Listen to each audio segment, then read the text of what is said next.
C'est devenu le cri de ralliement dans les meetings du Front National. On est chez nous.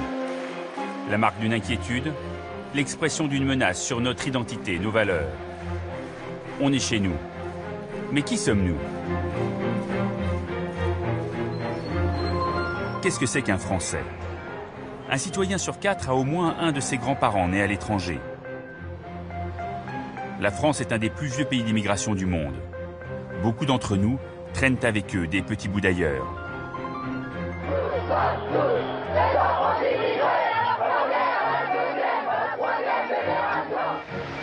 Aujourd'hui, l'immigration s'est fortement ralentie. Avec près de 200 000 arrivants par an, la France accueille proportionnellement moins d'étrangers que ses voisins.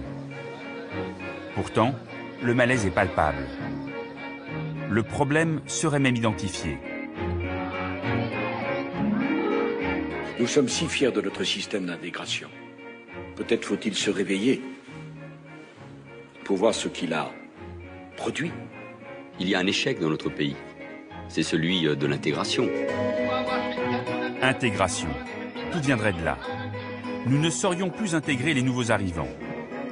Que faut-il donc pour être français?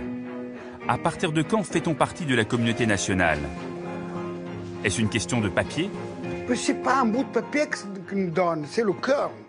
Il n'y a pas un breton, occitan, un basque, c'est plus intégré que moi.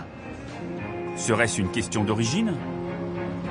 Quand je parle avec mes gamins, ils me disent des fois, on me demande, je leur dis, je suis d'origine algérienne. Oui, mais il faut que tu remontes bien loin, parce que ton origine, c'est quoi? C'est ton père et ta mère. Tu pourrais leur dire, je suis d'origine française. Puisque ta mère et moi, on est français. Faut-il avant tout parler français? Est-ce que vous comprenez? Oublier, on oublie. Vous comprenez? Oui, obligatoire, oublier. Non. Oublier, c'est on se souvient plus. Ou faut-il avoir une culture commune? Est-ce que vous connaissez l'hymne national de la France? Franchement, je n'ai pas appris ça. Vous connaissez? Est-ce que vous savez au moins le titre? Franchement, je peux pas. 34 ans en France, vous regardez pas les matchs si, de foot? je regarde, mais j'ai pas cherché à... Depuis quelque temps, c'est la pratique religieuse qui focalise toutes les attentions. L'islam est au cœur des débats sur l'intégration. On est exclu de la vie scolaire, on est exclu de travail parce qu'on porte le voile, on est exclu de beaucoup de choses. Et à la fin, mais on ne trouve pas notre place dans cette société. Et pourquoi elle ne pourrait pas s'adapter? Pourquoi elle ne pourrait pas faire un pas vers la République? Alors que la République, elle a quand même accueilli, alors je ne sais pas, soit elle, soit leurs parents, soit leurs grands-parents.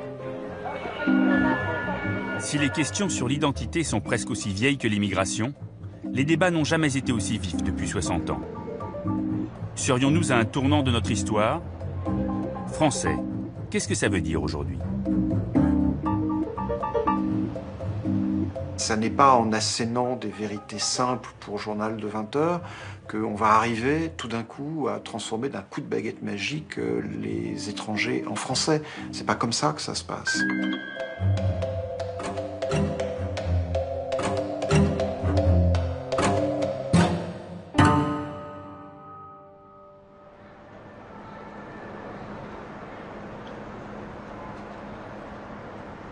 Il fait gris et froid. C'est un matin de décembre, en banlieue parisienne. Perdue entre les tours d'habitation, la préfecture de Bobigny accueille ses premiers visiteurs. Déjà, à droite du parking, un bâtiment grouille de monde. Il abrite les services de l'immigration. Dans une interminable file d'attente, des étrangers patientent pour obtenir une carte de séjour.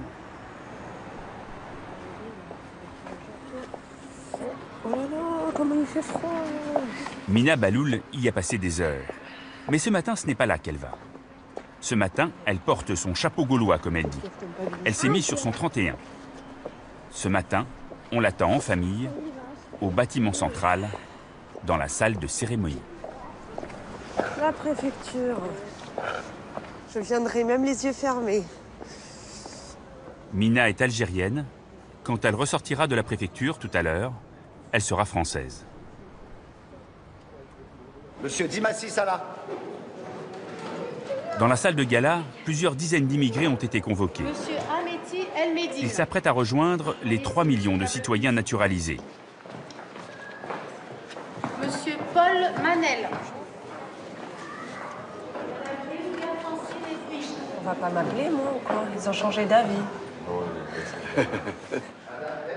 La ville de Romainville, Madame Baloumina. Oui.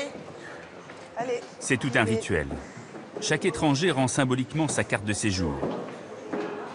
Une dernière fois, on vérifie leur dossier de naturalisation, constitué parfois depuis des années. Mina a commencé les démarches il y a 3 ans. Alors là, une signature.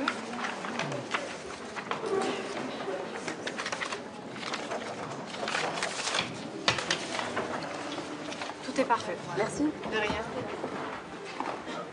Devenir français n'est pas une simple formalité. C'est un moment important pour chaque nouveau citoyen et pour la République. Devenir français est un honneur, celui d'appartenir à une grande nation qui s'est construite au cours des siècles au travers d'une histoire souvent mouvementée. Cette histoire va devenir la vôtre, celle de vos enfants, de vos petits-enfants. La France est désormais votre patrie. Vous pouvez être fiers d'être français. La France est fière de vous accueillir.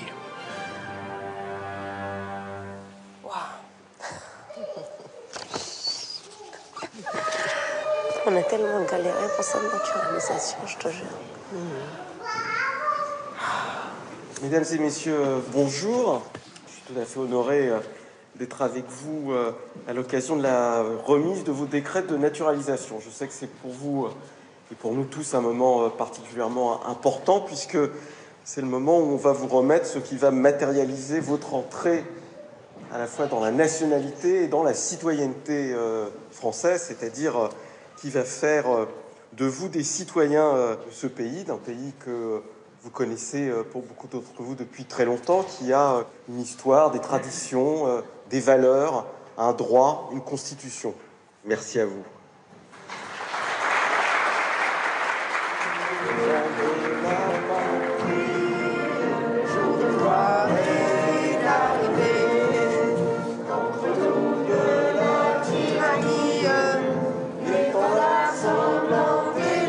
Un dernier symbole, les nouveaux enfants de la patrie doivent chanter la Marseillaise. Marchons, marchons, croissant d'un mur, âpre révolution. Merci à vous. Voilà. Bravo les enfants. Mina Baloul vit l'instant avec intensité. C'est battu ma nièce.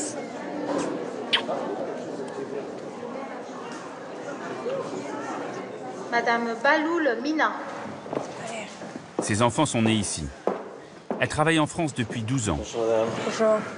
Bonjour. Mais il lui manquait un petit quelque chose. Tu t'appelles? Célia. Et toi? Ryan. Merci beaucoup.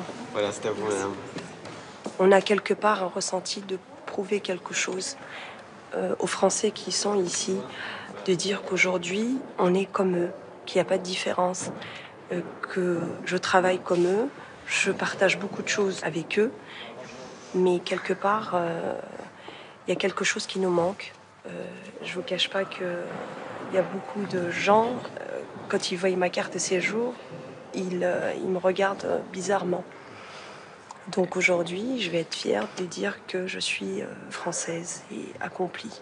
Voilà. La naturalisation serait donc un aboutissement. Le dernier acte pour être intégré à la communauté nationale. C'est bien l'avis de l'État. Pour tous les gouvernements, de droite comme de gauche, la naturalisation fait consensus comme étant le moyen le plus sûr d'inclure de nouveaux arrivants, de fabriquer de nouveaux Français.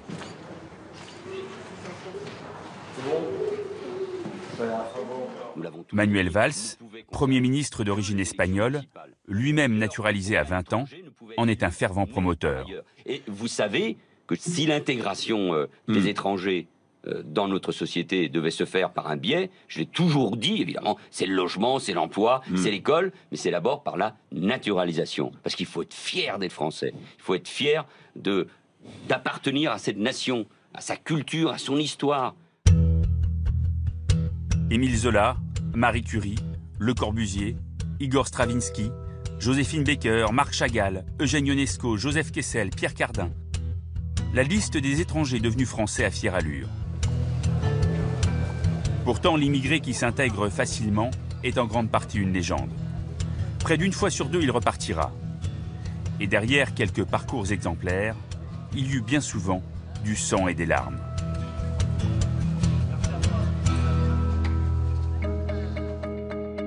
Sous l'Ancien Régime, devenir le naturel du royaume est une démarche très rare. Elle est engagée auprès du roi par les étrangers qui veulent faire de la politique, comme le cardinal Mazarin, né italien, ou l'économiste écossais John Law. Mais la différence entre un étranger et un Français a peu de sens. Ce qui compte, c'est l'appartenance locale et surtout la distinction entre nobles et roturiers, seigneurs et paysans.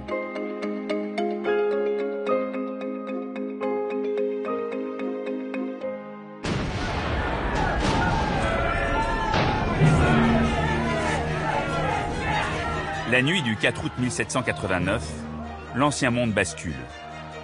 Les révolutionnaires réunis en Assemblée nationale décrètent l'abandon des privilèges. Les individus auront tous les mêmes droits. Désormais, il n'y a qu'un peuple, et l'État impose sa loi sur tout le pays. C'est la fin des coutumes, des droits particuliers, des différences régionales. La France se veut un territoire homogène, elle se pense comme une nation.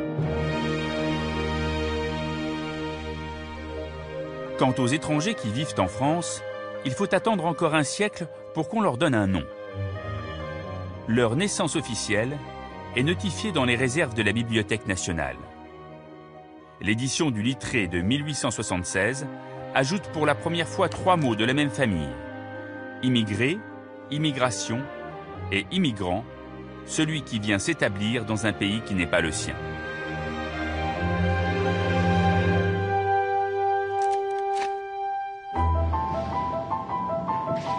Ce nouveau statut est la conséquence d'une autre révolution, industrielle cette fois.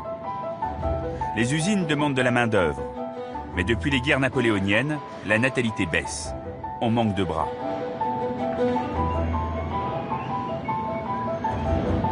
Dans les campagnes, les paysans refusent de devenir ouvriers.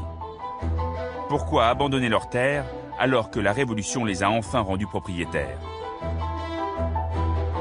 La nation française a besoin d'étrangers. Ainsi, à la fin du XIXe siècle, elle s'impose comme le plus grand pays d'immigration d'Europe. Pour autant, la question ne se pose pas encore d'en faire des Français. Et l'accueil est loin d'être toujours chaleureux.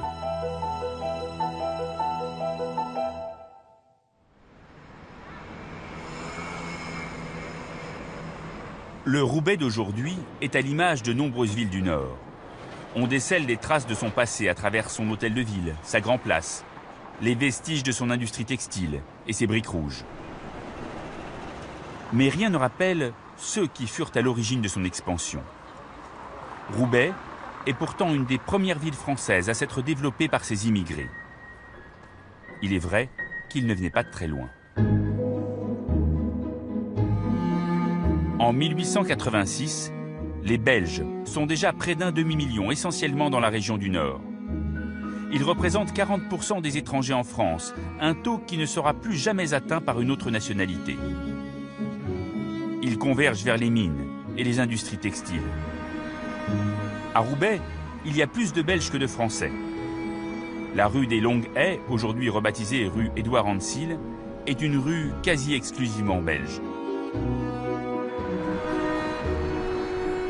Mais ses voisins catholiques, blancs, parlant français pour certains, n'échappent pas à la xénophobie. Cela n'étonne guère Gérard Noiriel, l'un des premiers historiens à s'être intéressé à l'immigration. Quand on regarde l'histoire de la xénophobie, on s'aperçoit qu'il n'y a aucun critère de type anthropologique, vous voyez, de proximité, etc., qui joue. C'est-à-dire, selon les périodes, n'importe qui peut être l'étranger qu'on veut massacrer par le fait.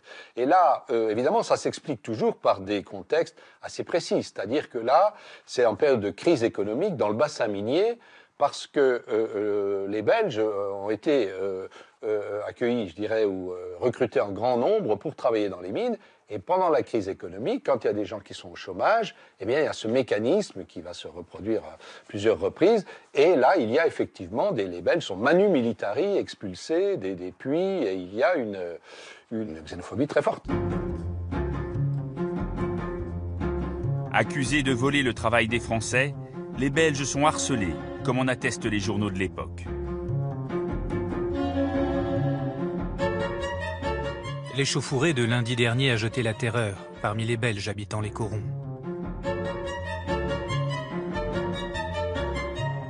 Une bande d'individus criant « Abat les Belges » ont parcouru les corons, brisant avec des bâtons et des barres de fer les fenêtres des maisons occupées par les Belges. 2 mannequins en paille représentant 2 étrangers ont été brûlés au milieu des rires de la foule. Les Belges continuent à quitter le pays en grand nombre. Si les incidents sont parfois violents, les Belges restent cantonnés dans le nord. Un autre groupe d'arrivants va faire de l'immigration une question nationale.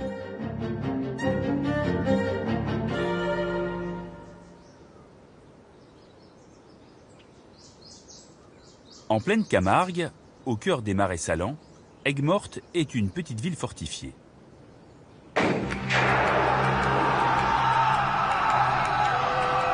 Devant la porte de la Reine, des cadavres, des blessés qu'on achève. La fin d'une terrible chasse à l'homme. C'était il y a 120 ans.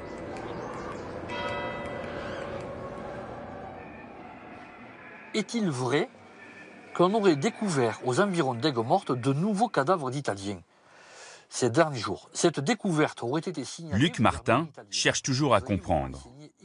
Aux archives de la mairie, il présente ses dernières trouvailles à l'ancien maire d'origine italienne. C'était quand ça? Alors, on voit qu'il est daté du 29 septembre 1893. 1893, donc c'est... Il s'intéresse au massacre des Italiens qui ensanglanta la ville lors de l'été 1893. Donc là, c'est la boulangerie de mon arrière-grand-mère. Ton arrière-grand-mère. Elle était ici. Luc Martin est le descendant d'une boulangère qui joua alors un rôle héroïque. Il consacre une partie de sa vie à reconstituer un drame qui a été longtemps occulté. Ce sont des faits marquants, tragiques. Hein. Il y a quand même des morts d'hommes, des gens qui sont impliqués. C'est resté longtemps, et encore un petit peu moins maintenant, parce que le temps finit par effacer, c'est resté longtemps un sujet tabou. Voilà, il ne fallait pas parler du drame des Italiens d'Aigues-Mortes. Les Italiens sont les immigrés dont l'empreinte en France a été la plus durable, d'Émile Zola à Michel Platini, de Léon Gambetta à Yves Montand. En cette fin de 19e siècle, ils vont bientôt remplacer les Belges comme le premier groupe de migrants et le rester jusqu'aux années 60.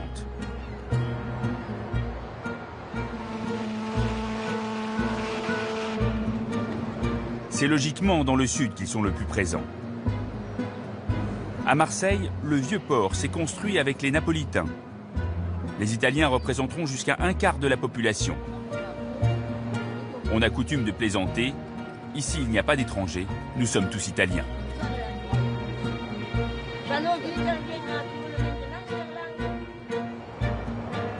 Encore une fois, il s'agit de voisins, un peuple frère qui ressemble aux Français, dit-on souvent.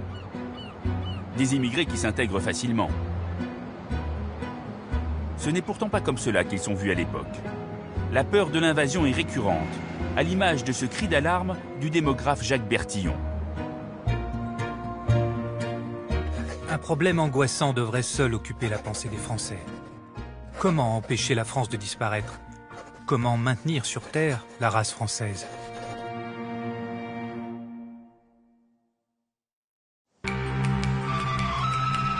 L'été 1893 à Aigues-Mortes, le ressentiment contre les immigrés se transforme en massacre.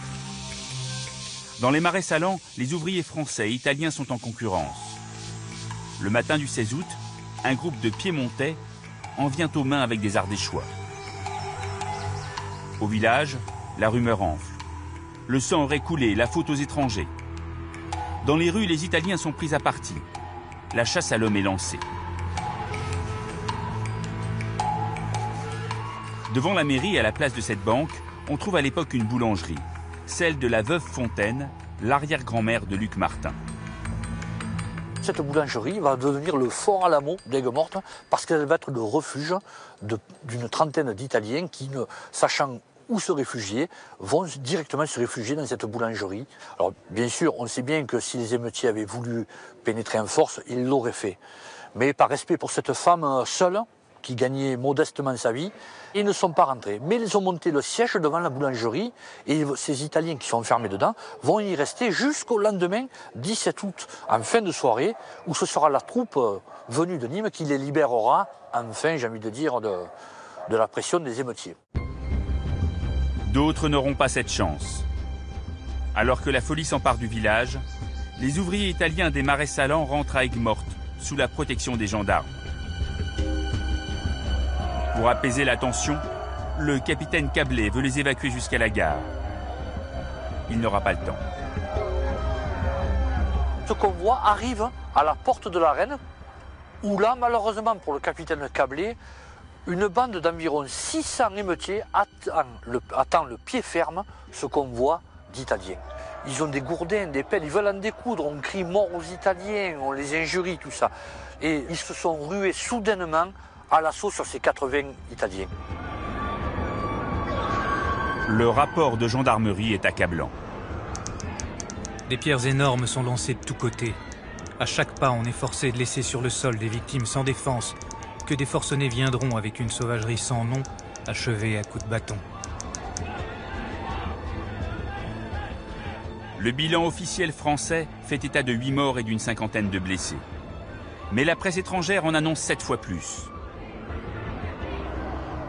À Rome, l'ambassade de France est attaquée.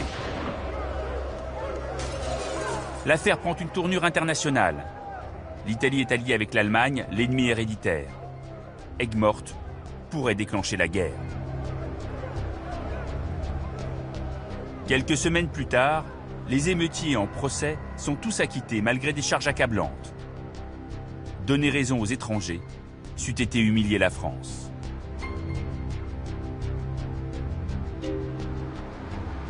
Le massacre d'Aigues-Mortes est le point d'orgue d'un malaise général face à ces étrangers. Les Italiens, en trop grand nombre, représenteraient une menace pour le pays. Cette thèse a de beaux jours devant elle.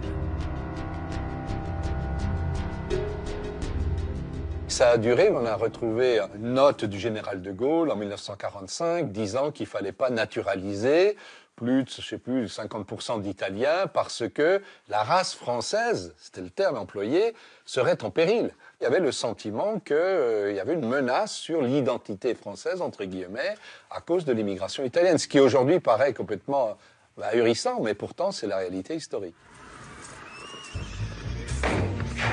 Le ressentiment face aux immigrés est accentué par une question militaire. Car la France est confrontée à un grave problème. Depuis la défaite de 1870, les relations avec le voisin allemand sont tendues. La guerre peut survenir à tout moment.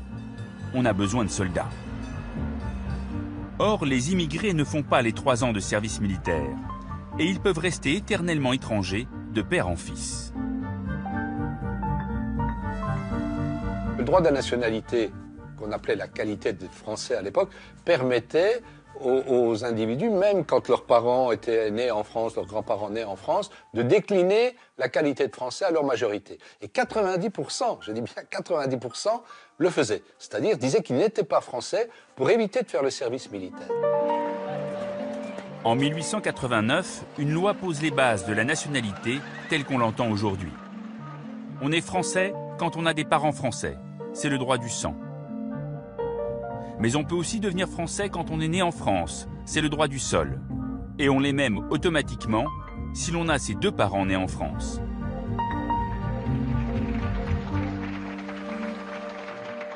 désormais, on peut dire très clairement qui est français, qui ne l'est pas d'un point de vue juridique. Alors qu'avant, c'était flou, même les spécialistes hésitaient. Même parfois, on a découvert qu'il y avait des élus qui n'étaient pas français, qui avaient été élus. Enfin, c'était extrêmement laxiste.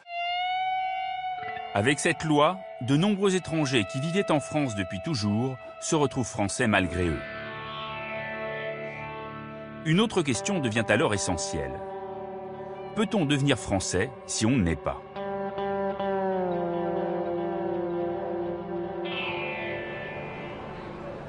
Retour à la préfecture de Bobigny. La Seine-Saint-Denis est le département avec la plus grosse concentration immigrée de France. Ici, 1 habitant sur 3 est étranger. Nous ne sommes plus dans la salle de cérémonie, mais au service de l'immigration. Dans ces bureaux se décide chaque jour le sort de dizaines de migrants. Elia et nous travaillent au service des naturalisations. Alors, j'ai 2-3 petites choses à voir avec vous par rapport à votre dossier. Ouais. Chaque matin, elle reçoit dans ce box une demi-douzaine d'étrangers qui veulent devenir français. Pourquoi est-ce que vous voulez devenir française ? Alors là, ça fait à peu près 16 ans que j'habite en France. Ils ont déjà rempli de nombreuses conditions, comme l'absence de condamnation pénale ou des garanties d'insertion professionnelle. Qu'est-ce que vous pouvez me dire sur la France ? Bonne question. Ils doivent à présent passer un entretien, répondre à des questions sur leur motivation et leur mode de vie. Vous êtes marié une 2e fois en 92 ? Oui.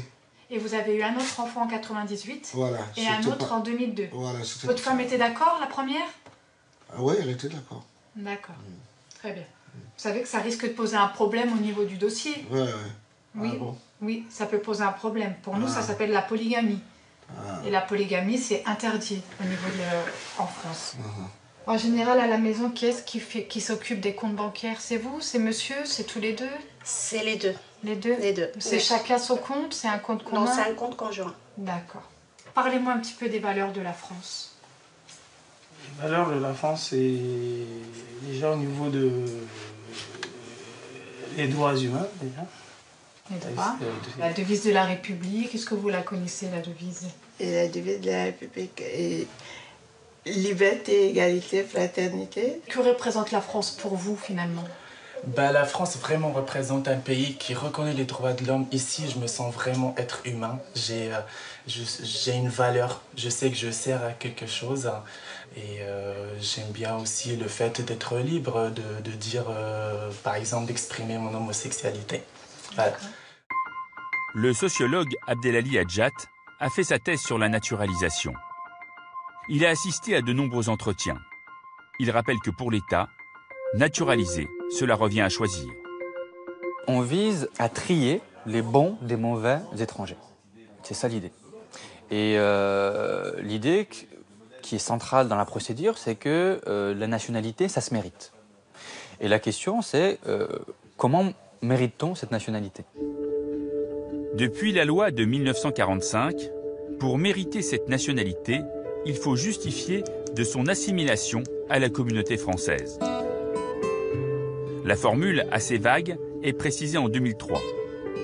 Il faut désormais une connaissance suffisante des droits et des devoirs conférés par la nationalité française. Les questions qui sont posées peuvent être très difficiles, même pour quelqu'un qui est français depuis des générations. Par exemple, qu'est-ce que la laïcité ? C'est une question, même un étudiant de première année de droit aura des difficultés à y répondre. La laïcité, c'est le droit... On a le droit de choisir une religion, de changer de religion ou pas. D'accord. Selon vous, la France, est-ce que c'est une démocratie ? Oui. Vous pouvez m'expliquer pourquoi c'est une démocratie ? La France est une démocratie parce que on a... D'accord, il n'y a pas de problème, on va passer à une autre. En 2011, l'État impose de nouveaux critères et demande une connaissance suffisante de la culture, de l'histoire et de la société française. Les agents s'appuient sur un questionnaire préparé par leur hiérarchie. Même si les erreurs ne sont pas rédhibitoires, c'est une épreuve cruelle pour de nombreux postulants. Est-ce que vous savez à quel homme politique doit-on la création de l'école publique, gratuite et obligatoire? Ça vous dit quelque chose? Qui est-ce qui a fait l'école gratuite et obligatoire? C'est un homme politique. C'est pas Jeanne d'Arc, non? On pose des questions sur des connaissances historiques, qui peuvent paraître simples pour nous, qui avons des diplômes, etc., mais qui, pour un ouvrier, un employé qui n'est pas diplômé, peuvent être difficiles. Si je vous dis le roi Soleil, vous êtes en mesure de me dire qui c'était ou non?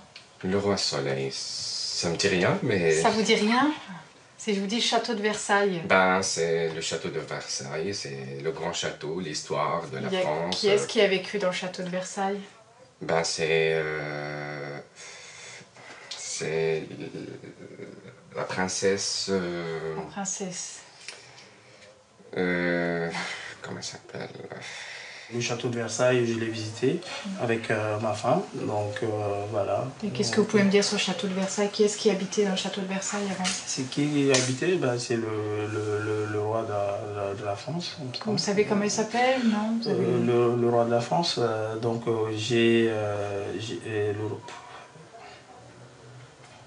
Vous savez qui habitait au château de Versailles? Quel roi habitait? La vérité, non, je vous mens pas. Non, et tout ça, mais j'aime bien, voilà, quand j'aime bien la décoration et tout ça. D'accord. Vous savez quel roi a demeuré là-bas? Le roi Soleil. Le roi Soleil, et sinon c'était quoi son vrai nom? Louis XIV. Louis XIV, d'accord. Très bien. Est-il bien nécessaire de martyriser les candidats sur le petit nom de Louis XIV ou sur l'emplacement de la Galerie des Glaces pour évaluer leur capacité à devenir français? Ces questions-là permettent à l'administration d'avoir une marge de manœuvre plus grande pour faire le tri. Et c'est ça, à mon avis, le sens principal de ces questions. C'est qu'elles augmentent la marge de manœuvre de l'administration pour sélectionner les bons des mauvais étrangers. Faire le tri. Distinguer celui qui peut devenir français. Depuis 15 ans, les critères n'ont cessé de se renforcer.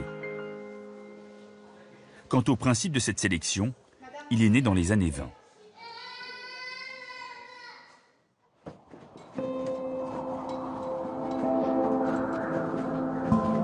Au lendemain de la Première Guerre mondiale, la France a plus que jamais besoin d'étrangers. La boucherie de 14-18 a laissé le pays exsangue. La pénurie d'ouvriers est telle que les mines françaises ne répondent plus à la moitié des commandes. En 10 ans, plus de 2 millions d'étrangers s'installent sur le territoire. La France devient le plus grand pays d'immigration du monde. Et tandis que le nombre d'immigrants augmente, les Français ne font plus d'enfants. Lyon, le congrès de la natalité nous révèle que le nombre de naissances françaises diminue chaque année, alors que celui des pays voisins va en augmentant. En 1872, nous avions 1 million de naissances. Nous sommes loin d'atteindre la moitié de ce chiffre actuellement. Dès la fin du 19e siècle, certaines années, il y a plus de morts que de naissances dans la population française. Ce qui était incroyable, qu'en Europe, le vieillissement de la population française, ça a été un traumatisme pour les dirigeants. Et puis en plus, donc, la guerre fait 1 300 000 morts, donc il y a un déficit terrible de population. Et donc on pense que par effectivement le droit de la nationalité, on va réussir à de nouveau recomposer une population. Donc la loi qui va vraiment radicalement changer les choses, c'est la loi de 1927. Le Parlement de l'époque décide d'augmenter le nombre de naturalisations et il va l'augmenter en diminuant ce qu'on appelle le délai de stage. Donc depuis la loi de 1889, un étranger qui vient en France doit attendre 10 ans, donc 10 ans de présence sur le territoire français avant de pouvoir déposer une demande de naturalisation. 1927, c'est seulement 3 ans. Donc on passe de 10 ans à 3 ans. À la suite de cela, le nombre de naturalisations a explosé. On passe de 2000 par an, avant 1927, à 65 000 par an. Donc là, on a une naturalisation massive. Ces nouveaux venus posent question. Vont-ils faire de bons Français? Pourra-t-on compter sur eux en temps de guerre? D'autant qu'à ceux qui viennent chercher un emploi, s'ajoutent maintenant ceux qui fuient leur pays. Les Russes, la révolution bolchevique. Les Italiens, le fascisme de Mussolini. Les Espagnols, celui de Franco. Les Allemands, l'avènement d'Hitler. Faut-il naturaliser tous ces migrants? Comment faire le tri? C'est l'enjeu d'un débat national.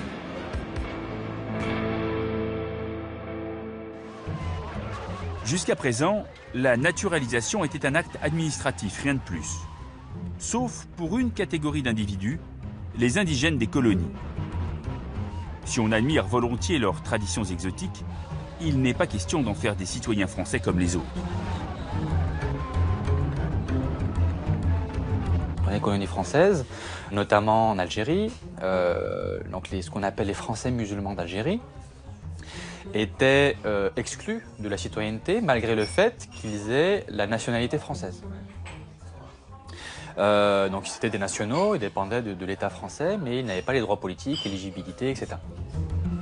Pour ces indigènes qui, malgré tout, veulent devenir français, les services de l'État ont prévu des conditions draconiennes. Pour mesurer en fait le passage d'une civilisation à une autre, ils ont développé un questionnaire. Donc le questionnaire le plus développé était celui d'Indochine. Voici le questionnaire cité par Abdelali Hadjat.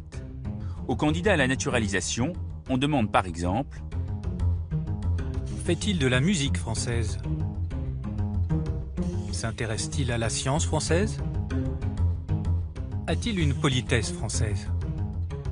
Aux indigènes, on demande donc d'abandonner leur culture, leur tradition, pour se couler dans le moule français.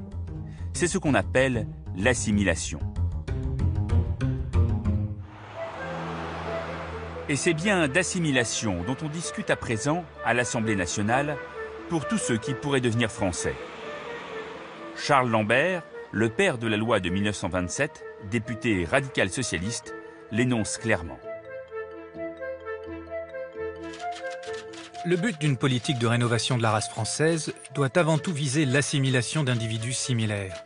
C'est de l'Europe même et presque exclusivement que nous devons sortir les paysans nécessaires à nos campagnes.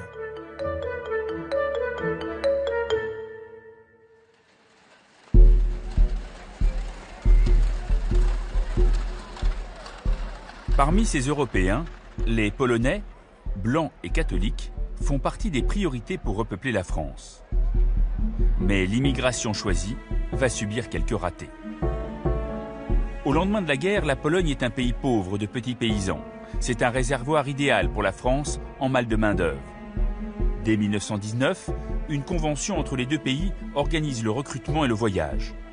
Les Polonais, qui n'étaient que quelques milliers avant-guerre, sont un demi-million au début des années 30.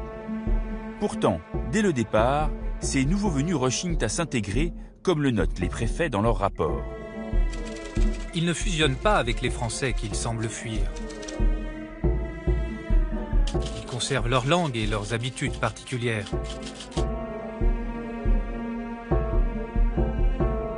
Ils restent à l'écart.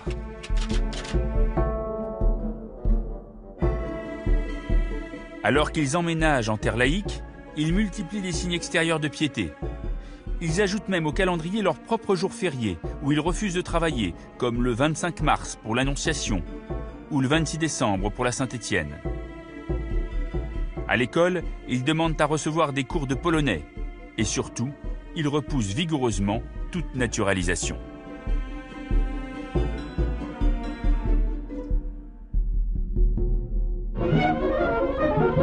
Voici que soudain une agitation insolite gagne les corons.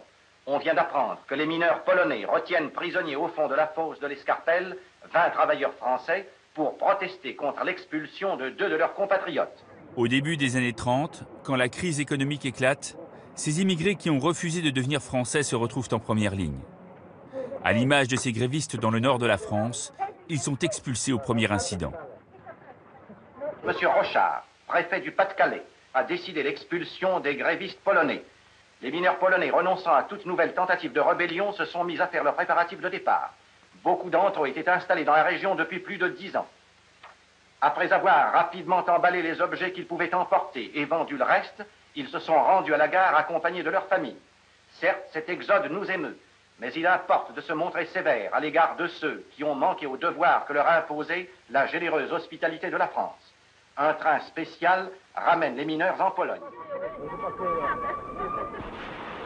En quelques mois, 140 000 Polonais sont renvoyés chez eux du jour au lendemain.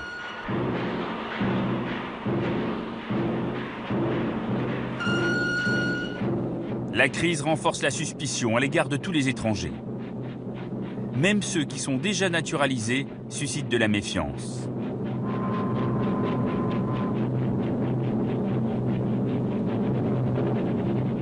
Dans les années 30, les naturalisés sont des citoyens de seconde zone.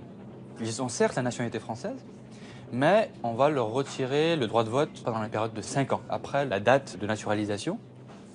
Et puis, il y a des restrictions par rapport aux emplois publics. Et donc, ça signifie qu'il y a une suspicion à l'égard des naturalisés. Donc, ce sont des Français, mais on ne leur fait pas totalement confiance. On leur demande encore de prouver véritablement leur loyauté, leur francité, etc., pour avoir accès à certaines positions. C'est à cette époque qu'un critère s'impose comme incontournable dans tous les formulaires de naturalisation.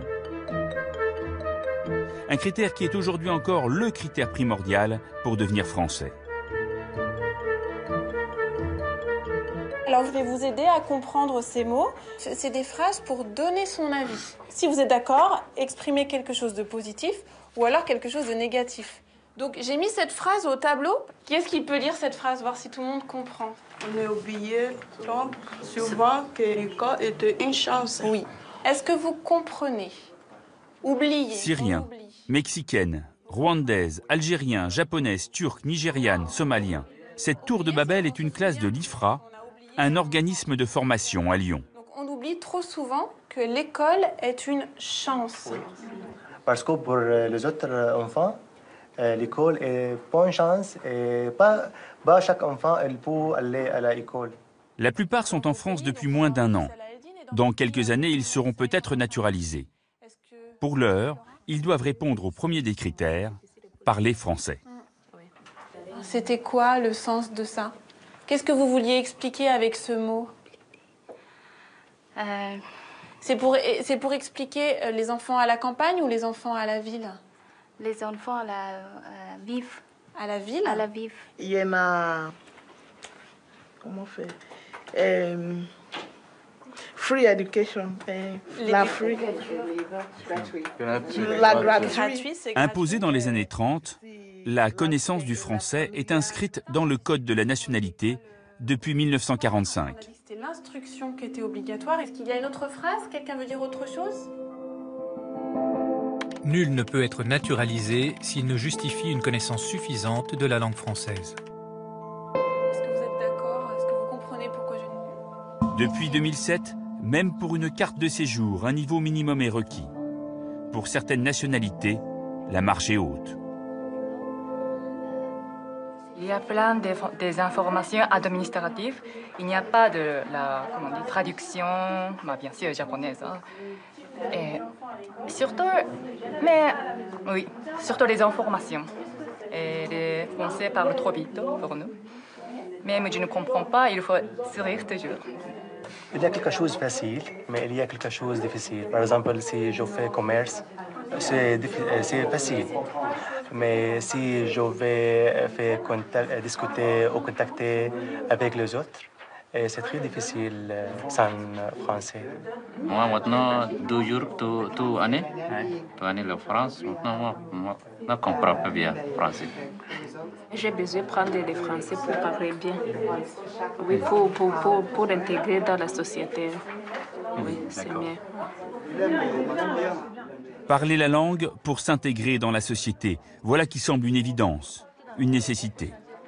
La condition indispensable pour devenir français.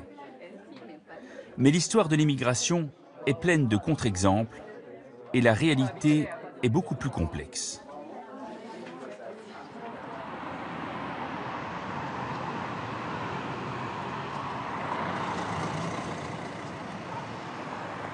São dias fantásticos de emoção, recordando a estadia e as diversas batalhas que fazem efetivamente a vida, simplesmente a vida. Natal é especialmente... Dans la famille Batista des Matos, on parle portugais, français. Ça dépend des circonstances. Ce matin, José, 81 ans, a écrit un souvenir d'enfance en portugais qu'il lit à ses enfants et petits-enfants. José est en France depuis plus de 50 ans. Ne lui dites surtout pas qu'il est immigré, il se dit coopérant. Quant à son accent, il en est très fier. Je le garde pour me définir, pour que les autres me voient un homme différent des autres. Je veux que tout le monde, que les gens que j'en parle, m'identifient à être portugais. Je suis comme un breton. À côté de José, son fils parle mieux français que portugais. Et pourtant... Lorsqu'on me demande la question, je dis que je suis portugais. Et si on me demande si vous êtes d'origine portugaise, je dis non, je suis portugais. Mon père est portugais, ma mère est portugaise, je ne peux être que portugais. Je suis français par la force des choses ici, mais mes racines, elles sont portugaises. Donc jusqu'à ce que je meure, je serai portugais. Sa sœur aussi est née au Portugal, mais elle s'est fait naturaliser. Au Portugal, j'ai fait toutes mes études en France, donc je me sens plus ancrée en France parce que j'ai toujours vécu en France. L'amour est formidable. Une génération de plus, la petite fille de José n'a vécu qu'en France. Je suis française. Je vais tous les ans au Portugal. Je le dis que j'ai des parents portugais. Tout comme son cousin Germain, oui, mais... Moi, quand on me pose la question, je réponds que je suis portugais. Je suis né en France, mes deux parents sont nés au Portugal, sont portugais, et moi je suis portugais. Alors, dans la famille des Matos, qu'est-ce que cela signifie être intégré? Français, portugais.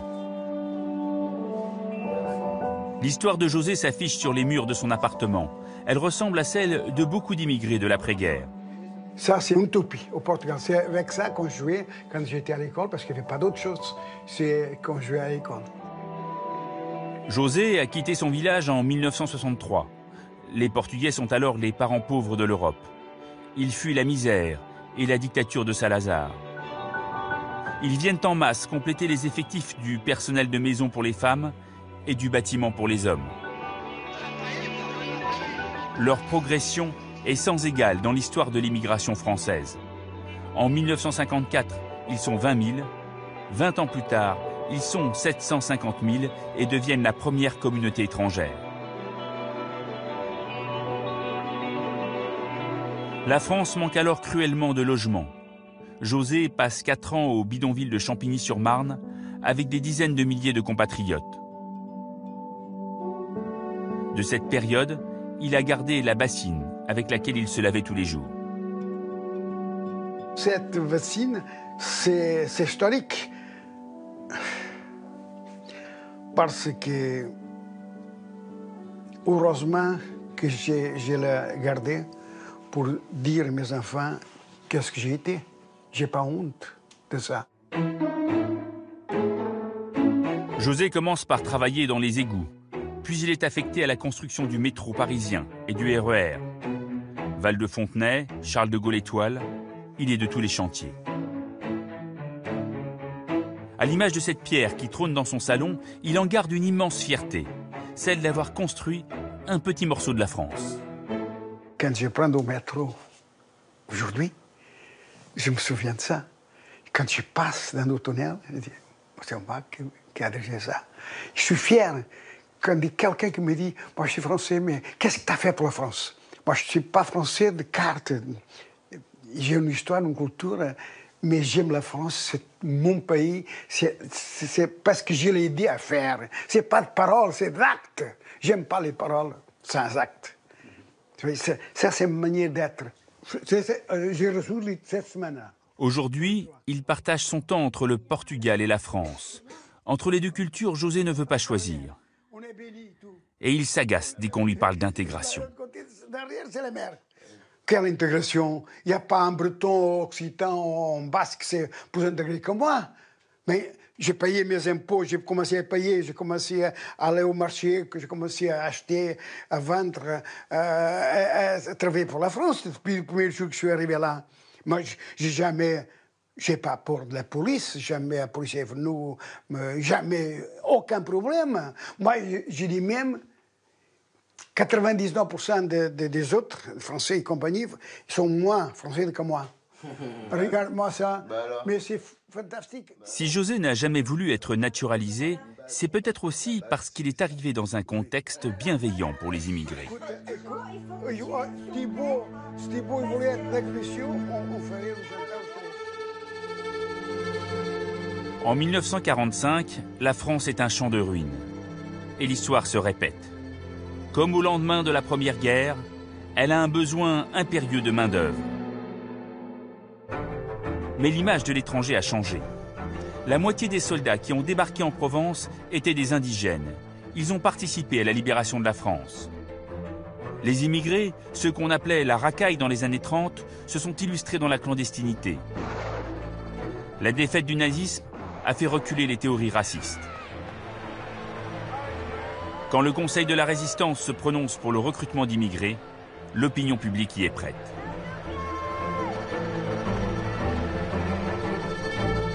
L'État français et les entreprises font venir en masse des Portugais, des Italiens, des Espagnols.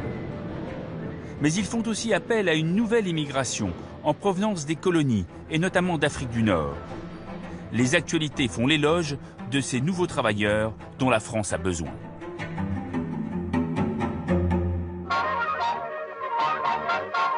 En France, dans toutes les branches de l'industrie et des travaux publics, caoutchouc, sidérurgie, bâtiments, filature, pour ne citer que celle-là, 400 000 travailleurs venus d'Algérie apportent à l'économie nationale le précieux appoint d'une main-d'œuvre irremplaçable. La décolonisation accentue encore les flux migratoires. En 20 ans, le nombre des Algériens va doubler. Et la progression est encore plus spectaculaire pour les Tunisiens et les Marocains. Durant cette période de pleine croissance qu'on appelle les 30 Glorieuses, les immigrés recrutés vont construire un logement sur 2, 90% des autoroutes, une machine sur 7. De leur point de vue, comme de celui de l'opinion française, leur présence n'est que provisoire. Un jour, ils repartiront. Devenir français n'est pas une préoccupation. Les immigrés ne font pas débat, du moins officiellement. J'irai pas jusqu'à dire que pendant les 30 Glorieuses, tout était pacifié. C'est-à-dire que c'est pas politisé. C'est-à-dire, qu'est-ce qui s'est passé après la guerre? Après la guerre, il y a eu un tel traumatisme, parce que les gens ont pris conscience d'où menait si vous voulez, ces thèses, l'antisémitisme, le racisme, la xénophobie.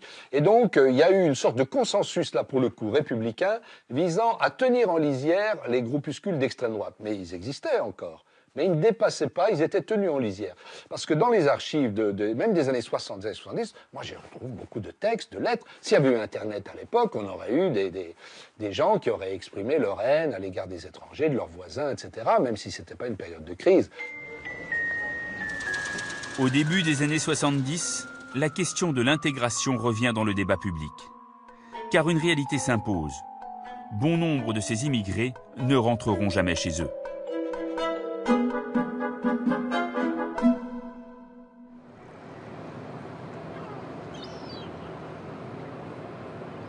Ouh, tiens, manger, allez-y, allez.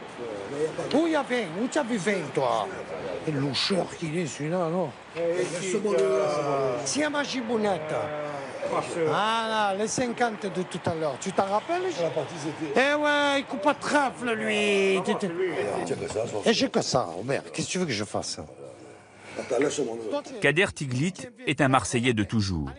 Né en 1962, il n'a jamais connu d'autre ville, d'autres pays. Tiens, alors, allez. Moi, quand est-ce que je t'ai marqué? Ah oui, c'est vrai. Je suis un pur produit de Marseille. C'est eux qui sont pas des vrais Marseillais. Marseillais, le ballon, en plus, il n'est pas bon. Peut-être qu'il a, c'est Marseillais. Je suis né à l'Estac, moi. Eux, je sais pas où ils sont nés. L'Estac, il avait... Et alors, ma foi, qu'est-ce qu'il y a? C'était la capitale de Marseille. Voilà, ça c'était... Où tu es né à Saint-Denis, toi? À quelle heure tu es né à Saint-Denis, toi? C'est à toi déjà. Pourtant, son destin aurait pu être différent. Laissez-moi aller au bout. Là, celui-là, je le prends. Merde. Kader a grandi dans un bidonville avec ses 13 frères et sœurs. Le voici interviewé par la télévision en 1975. Et entre vous, est-ce que vous parlez kabyle? Non, français. On n'a pas l'habitude de parler algérien dehors. Oui. À la maison, oui. Sinon, pareil, qu'on ne comprenne pas presque. Ses parents vivent toujours à Marseille, dans la rue de l'ancien bidonville réhabilité. Ils font partie de ces immigrés venus reconstruire la France.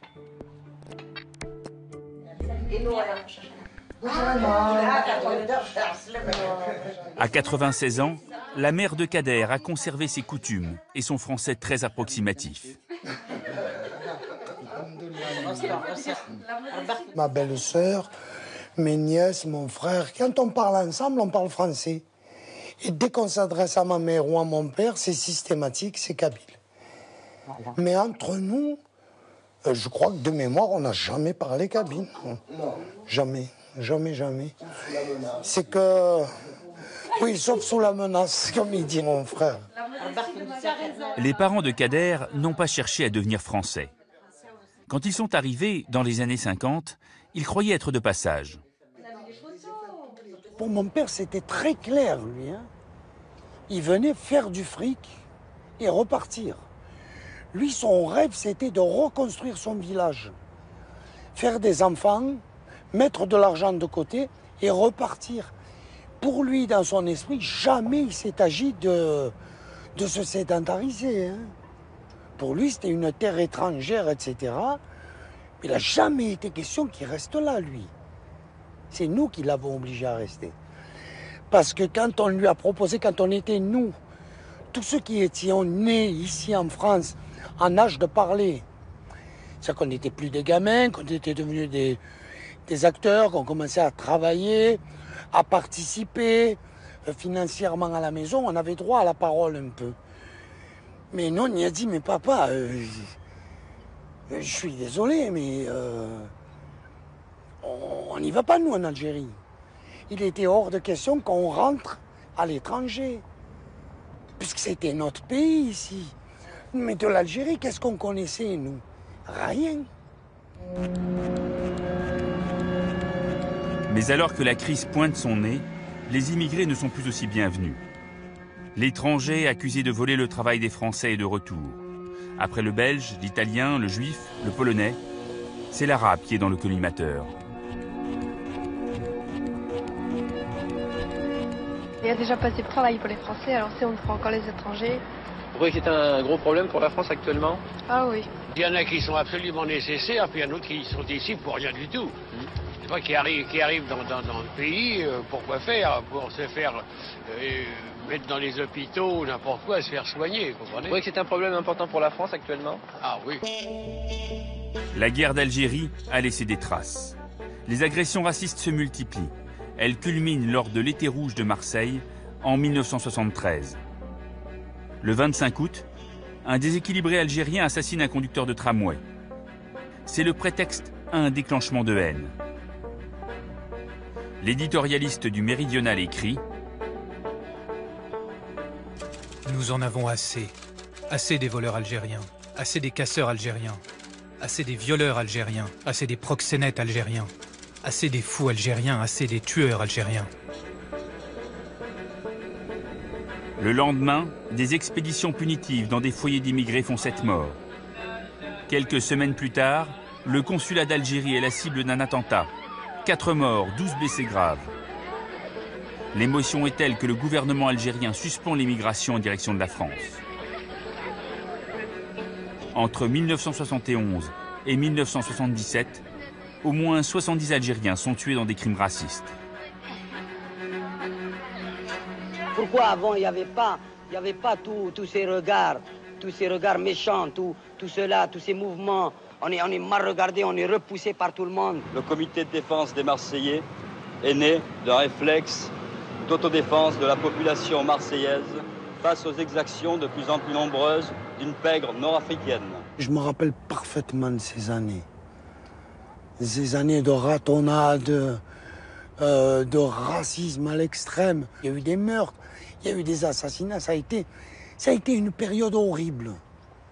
Horrible, mais jamais j'ai entendu des copains dire on rentre. On ne pouvait pas rentrer parce qu'on était déjà chez nous. En 1974, quand Valéry Giscard d'Estaing est élu président de la République, l'immigré est devenu un sujet de société. Paradoxalement, les crimes racistes ont attiré l'attention sur sa misère sociale. Vous avez combien d'enfants? Combien d'enfants? 9 enfants. Ils sont là? C'est-à-dire, il y a quelques-uns qui sont dans ici, ils ne sont pas les Et le père travaille? Il n'est pas là, il est au travail. Là. C'est la fin d'une époque, celle de l'immigré bienvenu que l'on va chercher pour reconstruire la France. L'immigration économique est officiellement terminée. On arrête de faire venir des étrangers, on aimerait même bien les faire repartir. En 1977, le secrétaire d'État à l'immigration Lionel Stoléru propose une aide de 10 000 francs pour ceux qui acceptent de rentrer chez eux. Non seulement nous n'accueillons plus d'étrangers, mais nous souhaitons au contraire encourager les départs. Nous menons une politique favorable au retour. Et cette politique se fera de manière très progressive. Et il restera pendant très longtemps des communautés étrangères très importantes en France. Mais la prime n'intéresse pas grand monde. Le retour au pays n'est plus un objectif. Est-ce que vous avez l'intention de demander l'aide au retour qui sera accordée maintenant aux travailleurs qui sont en France depuis 5 ans? Non, excuse-moi madame, parce que je ne m'intéresse pas à ça. Que je reste là avec mon mari et mes gosses. Si mon mari travaille, moi je travaille aussi. J'ai occupé la maison ici, je reste là. Votre vie est en France. Ah ouais. Vous n'avez pas du tout l'intention de rentrer chez vous? Non. Pourquoi? Pourquoi moi je suis gagné bien, je suis vive bien, je suis content. Je suis content. C'est pas la peine de manquer plus, je suis content la vérité. Des immigrés que l'on trouve encombrants en temps de crise, voilà un schéma que la France a déjà connu à la fin du 19e siècle ou dans les années 30. Et le débat ressurgit. Peuvent-ils s'intégrer? Faut-il en faire des Français? La question est en fait déjà dépassée. C'est la rouille ici. Pour certains. Pour mes petits frères, ou pour les petits là. Il n'y a pas d'animation. C'est la vraie rouille quoi. Dans les cités de banlieue, les immigrés ont été installés en grand nombre. Alors que la crise économique paraît sans fin, les jeunes sont en déshérence. Les banlieues deviennent le symbole d'une intégration qui ne fonctionnerait plus. Mais ces enfants d'immigrés ne sont plus des étrangers. Ce sont des Français. Et ils vont le faire savoir.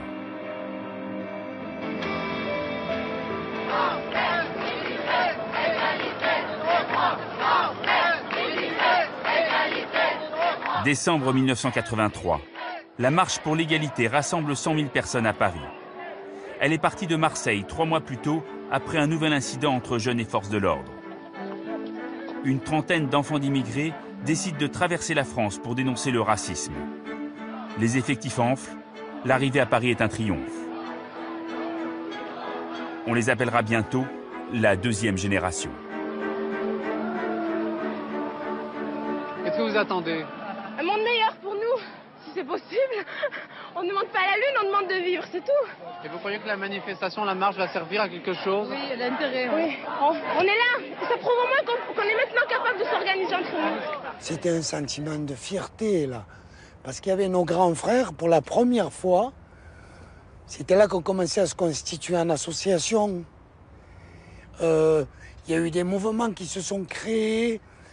C'était nos grands frères qui se réunissaient. Il fallait absolument, par exemple, que les jeunes prennent leur carte d'électeur. Pour qualifier certains de ces jeunes à cheval entre deux cultures, on invente un nouveau mot. Comme s'il existait une troisième catégorie d'individus, entre le français et l'arabe, il y a maintenant le beurre. Normalement, vous dites arabe. En verlan, vous dites rebeu. Ah oui, oui. Et vous le raccourcissez, ça fait robe. Et si vous mettez robe en verlan, ça fait beurre. Ouais, et de là qu'est venu le mot beurre. Signe de son actualité, le mot qui apparaît pour la première fois en 1982 entre dans le dictionnaire 2 ans plus tard. Beurre, jeune arabe de la deuxième génération, né en France de parents immigrés.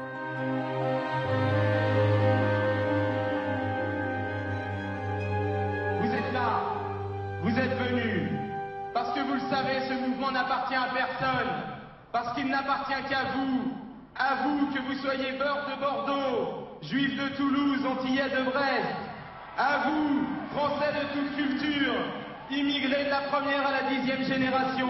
Dans le sillage de la marche des beurs, l'association SOS Racisme, présidée par Harlem Désir, reprend l'idée d'une France plurielle, où l'on est à la fois français et fier de sa culture d'origine. Les Arabes ceci, les Arabes cela.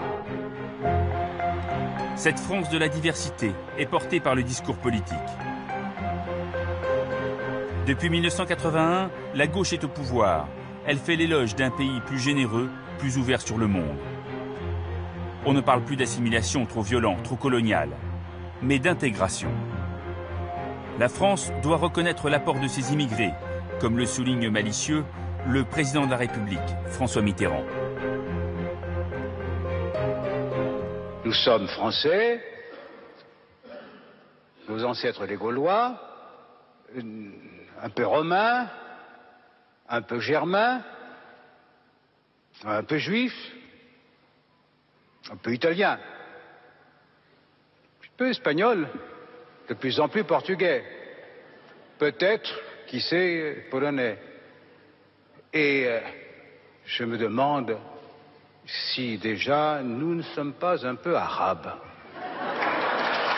Cette vision d'une France multiraciale est loin d'être partagée par tous. Des femmes et des hommes qui seraient capables de choisir l'unité. Le Front National, petit parti d'extrême droite, ouvertement hostile à l'immigration, trouve soudain une audience inédite. En 1983, il remporte la mairie de Dreux. En 1984, il dépasse les 10% aux élections européennes. Merci à tous. 2 ans plus tard, 35 députés emmenés par Jean-Marie Le Pen entrent au Parlement. Vous avez voulu violer l'Assemblée nationale. Et les menaces d'invasion ressurgissent. Avec une Marianne voilée à la une, le Figaro Magazine s'interroge. Serons-nous encore français dans 30 ans ? Contrairement aux années 30, ce n'est plus des immigrés dont se méfie le magazine, mais bien de cette deuxième génération qui va faire main basse sur la France. Le plus démocratiquement du monde, ils s'empareront d'un coup de villages, de quartiers, de villes, de départements, voire même de régions entières. La question de la deuxième génération n'était pas vraiment thématisée sur le plan politique. Il y avait une sorte d'invisibilité. C'est-à-dire qu'on voit très bien dans les périodes antérieures, la xénophobie se focalise sur les premières générations. Mais les deuxièmes générations, il y a tout ce thème de que l'école républicaine est tellement parfaite qu'elle les assimile, etc. Et donc, oui, ce qui va changer à partir des années 80, c'est le déplacement, c'est-à-dire le mot travailleur immigré disparaît quasiment, et le regard se fixe sur la deuxième génération. Dans cette deuxième génération, les Européens ne font plus débat. En 1986, l'entrée de l'Espagne et du Portugal dans la communauté européenne fait de leurs ressortissants des citoyens quasiment comme les autres.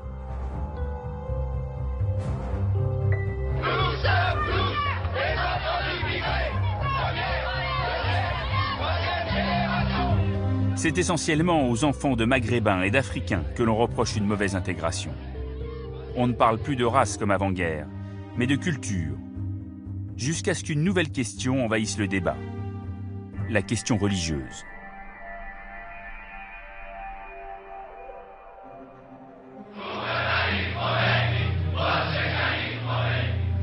En 1989, l'ayatollah Khomeini, chef suprême de l'Iran, lance un appel au meurtre contre un écrivain britannique.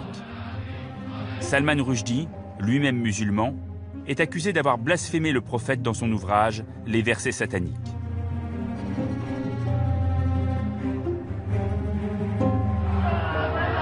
Dans les pays arabes, dans certaines villes d'Angleterre, des intégristes descendent dans la rue pour demander la mort de l'écrivain.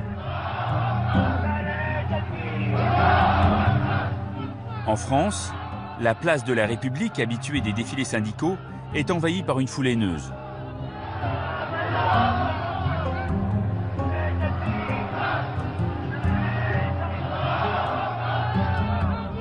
Les reportages des journaux télévisés présentent une banlieue au visage inquiétant.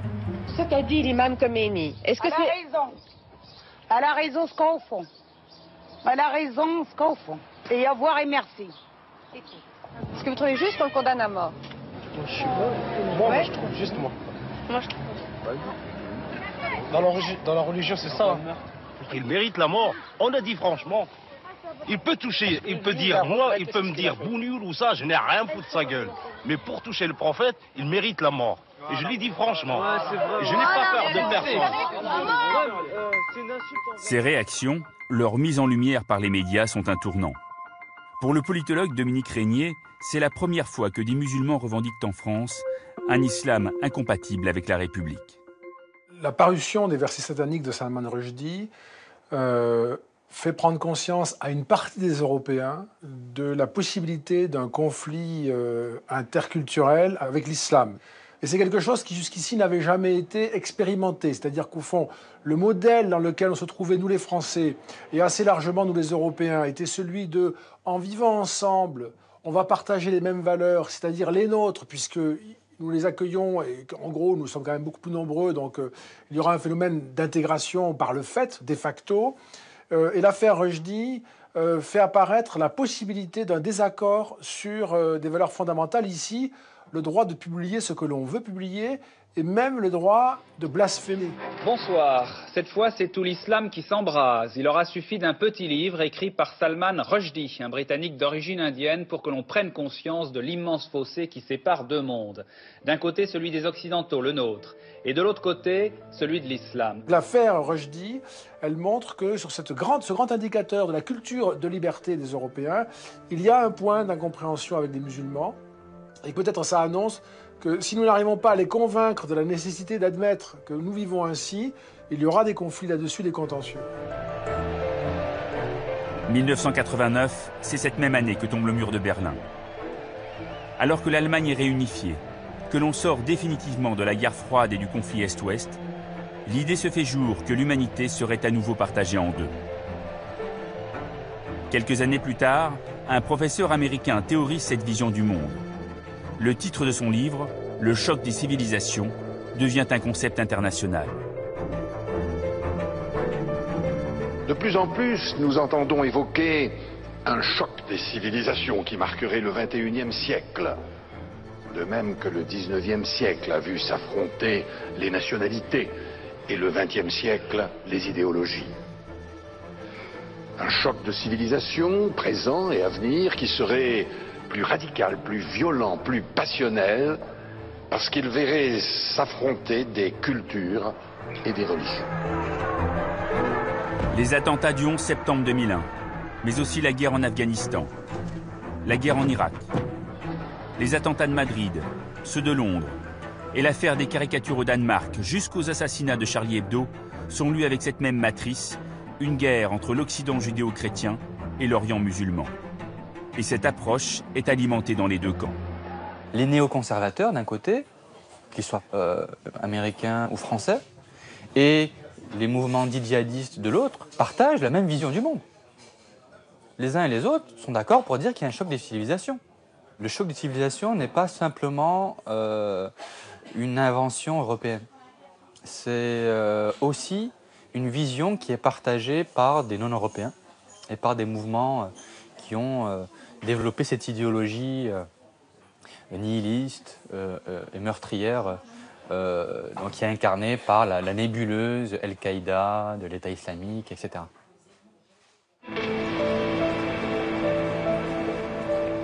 Cette vision du monde est loin d'être partagée par tous. Pourtant, elle se diffuse dans la société française. Elle s'invite subrepticement dans les débats sur l'intégration et l'identité.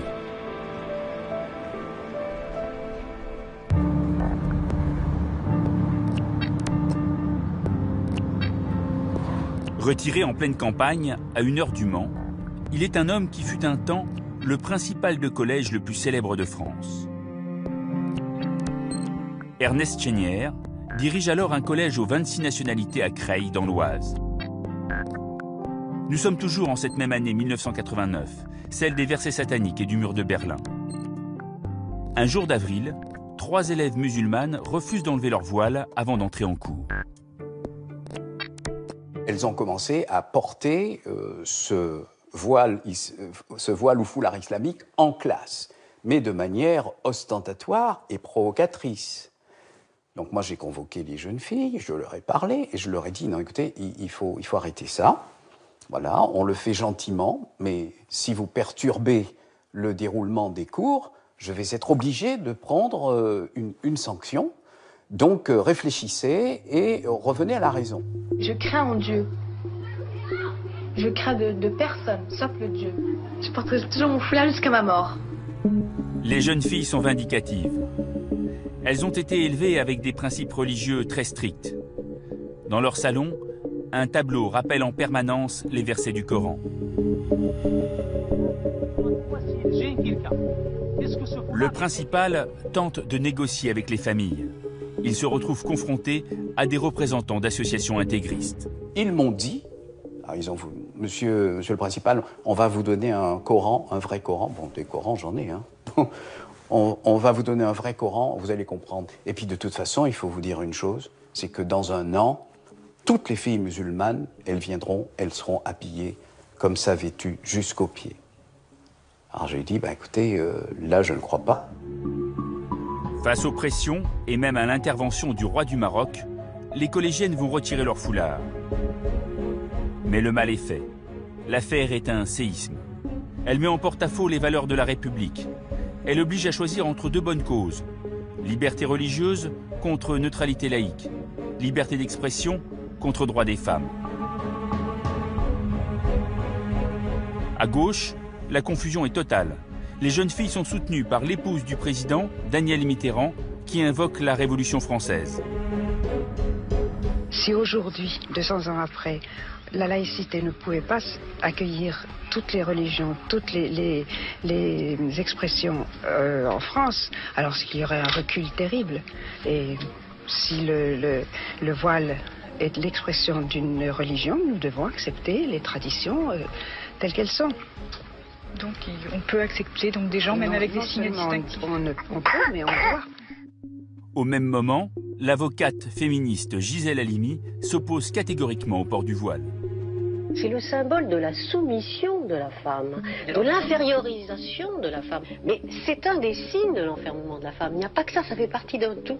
La charia, qui est la loi coranique, et qui met la femme au rôle de sous-être. Elle est répudiée, il y a la polygamie, elle ne peut pas témoigner. Et ça, pour choisir, ça n'était pas acceptable. SOS Racisme avait pris une position contre moi dans cette affaire au plan national. Alors que je recevais des courriers de solidarité et d'encouragement de groupes d'SOS Racisme locaux. Donc, vous voyez, bon, non mais ça a été la panique. Et la panique gagne les rangs de l'Assemblée. Dans les couloirs, des députés socialistes manifestent leur opposition au voile.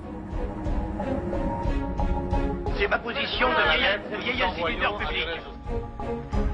Tandis que dans l'hémicycle, Lionel Jospin, ministre socialiste de l'Éducation, interdit le voile sans l'interdire. Si se produisent comme se sont produits des cas de blocage, c'est-à-dire d'enfants qui vont à l'école, notamment, mais ils ne sont pas les seuls, il y a aussi d'autres signes religieux actuellement présents à l'école, mais notamment avec un foulard sur la tête, je préconise que les directeurs d'établissement et les enseignants disent à ces enfants et à leurs parents qu'ils ne doivent pas venir à l'école dans ces conditions. S'il y a blocage et s'il y a refus, je dis alors l'école doit accepter et accueillir ces enfants. L'affaire de Creil ouvre des années de polémique. Le 15 mars 2004, une loi interdit tout signe ostentatoire à l'école. Entre-temps, le voile est devenu un symbole, un marqueur de l'islam en France. On en oublie que moins d'une musulmane sur 5 porte le voile et que la plupart des musulmans sont loin de ces polémiques. Ceux qu'on appelle les musulmans sont présumés musulmans. On leur attribue cette dimension essentielle de leur être. Alors que la très grande majorité des présumés musulmans ne considèrent pas que leur identité musulmane est centrale dans leur manière de se penser et de se considérer dans la société française aujourd'hui. Donc il me semble qu'il y a une distorsion entre la dimension publique, le discours public, et la réalité sociale.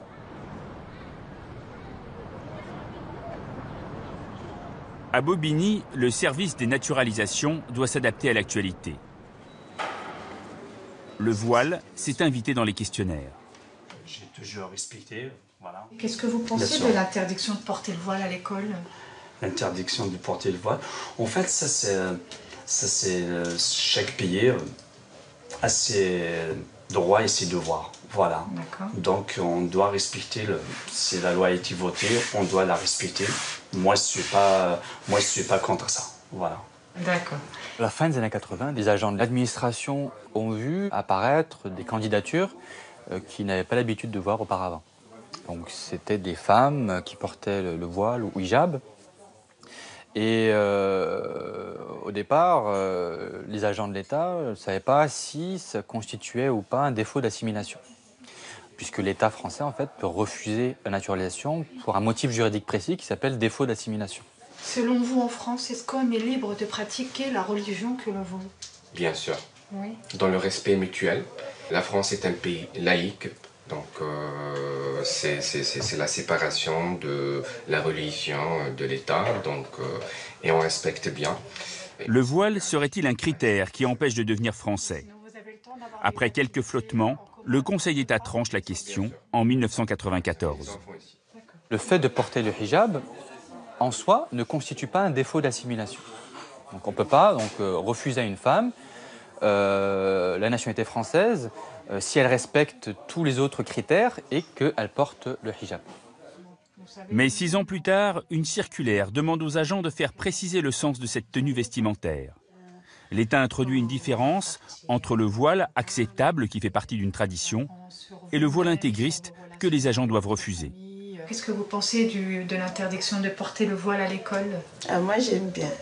J'aime pas qu'on porte le voile parce qu'au moins, pour bien connaître quelqu'un, il faut bien voir son visage aussi. Donc, moi, je suis pour l'interdiction. Vous savez, il y a voile et voile.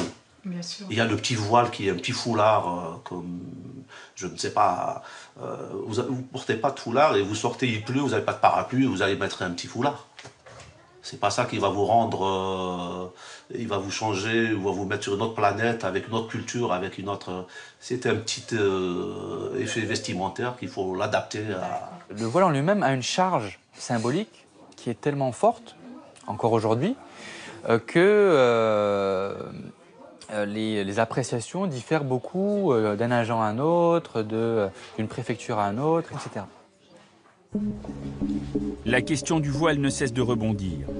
On s'interroge sur sa légitimité en crèche, à l'université, sur les lieux de travail. En 2010, une nouvelle loi interdit la burqa, le voile intégral dans tous les lieux publics. À chaque fois, c'est l'identité de la France qui est mise en avant, la menace sur certaines de ses valeurs fondamentales, comme la laïcité ou le droit des femmes.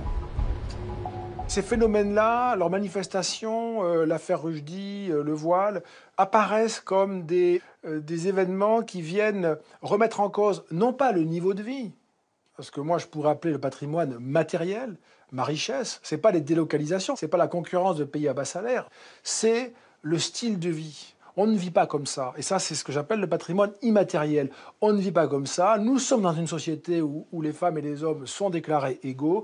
Nous sommes dans une société laïque, avec cette idée que l'immigration et l'islam commencent à attaquer les valeurs fondamentales du pacte politique, philosophique français, mais aussi européen. L'identité de la France, ça ne me gêne pas d'en parler. Ça ne me gêne pas de l'incarner, ça ne me gêne pas de la défendre. En 2007, le futur président Nicolas Sarkozy fait de l'identité le thème central de sa campagne. Alors que le Front National ne cesse de marquer des points, il se présente comme le rempart contre une menace islamique qu'il évite de nommer. De divorcer, la liberté de la jeune femme de s'habiller comme elle l'entend, de voir qui elle le veut, la liberté de la femme d'être soignée par un médecin, qu'il soit homme ou femme, ce sont des valeurs avec lesquelles nous ne transigerons jamais.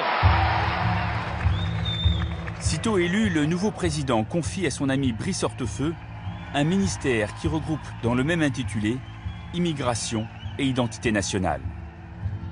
Une association qui provoque aussitôt la colère des historiens.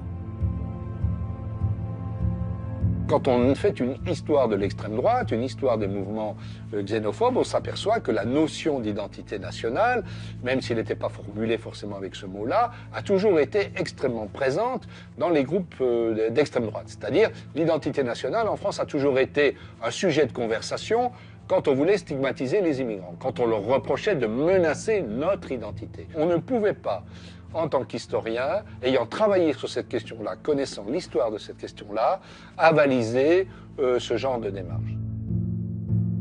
Mais les associations ambiguës ne s'arrêtent pas là. En 2011, le parti du président, dirigé par Jean-François Copé, organise un débat sur l'islam et la laïcité. Pour de nombreux musulmans, c'est une nouvelle provocation. Je suis à l'UMP depuis sa création. Moi, je demande aux Français musulmans qui sont à l'UMP, comme moi, de démissionner et de déchirer leur carte. On ne peut pas être dans un parti qui est en train de nous stigmatiser et qui parle de l'islam et qui nous attaque en permanence. Voilà ce que j'avais à dire. Bravo. Islamophobie pour les uns, islamisation pour les autres. Le débat sur l'identité s'est déplacé. Il ne touche plus les immigrés, ni même les enfants d'immigrés. Ce sont les musulmans qui sont au cœur du débat.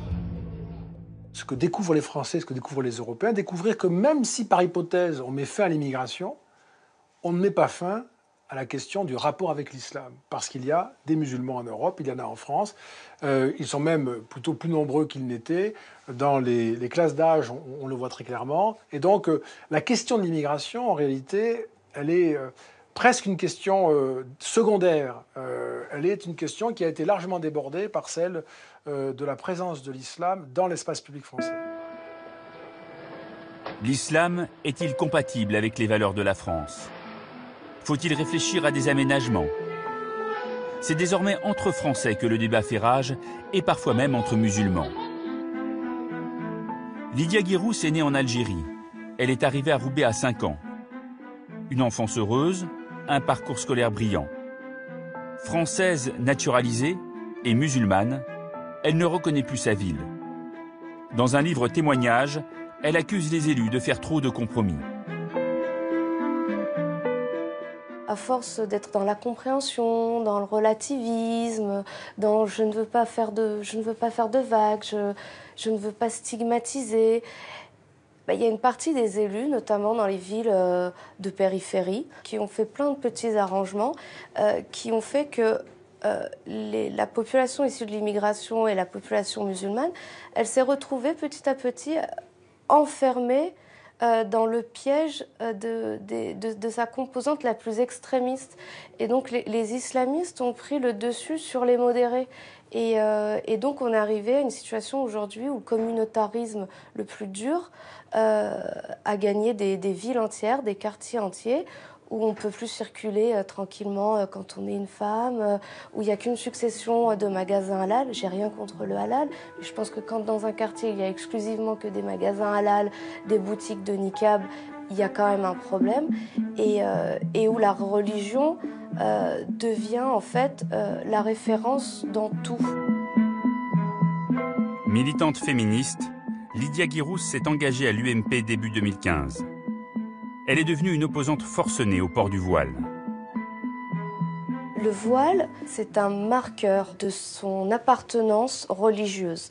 C'est aussi un marqueur de la soumission et de l'infériorité des femmes aux hommes. Donc ça, c'est juste intolérable en France et partout ailleurs. Et d'autres femmes dans d'autres pays, des pays beaucoup moins démocratiques, des pays beaucoup moins tolérants, se battent pour essayer de retirer le voile ou le niqab, juste avoir le droit d'être les cheveux libres dans la rue, et elles en meurent. Donc pour moi, le voile, c'est quelque chose qui ne doit... C'est quelque chose qui doit pas être toléré dans l'espace public. Et j'aimerais que le voile qui est interdit aujourd'hui au lycée, dans les BTS et les UT, soit également interdit à l'université et soit également interdit dans les entreprises.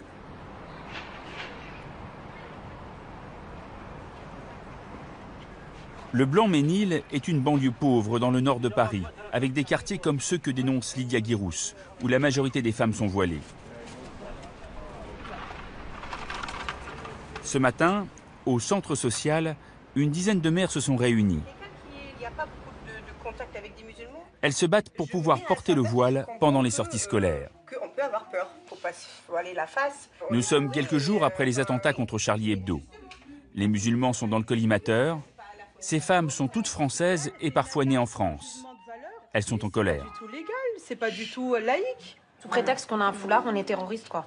Non, je suis désolée, c'est pas ça. On est comme tout le monde, on paye nos impôts, on paye nos factures comme tout le monde. On travaille, on essaye de travailler comme tout le monde.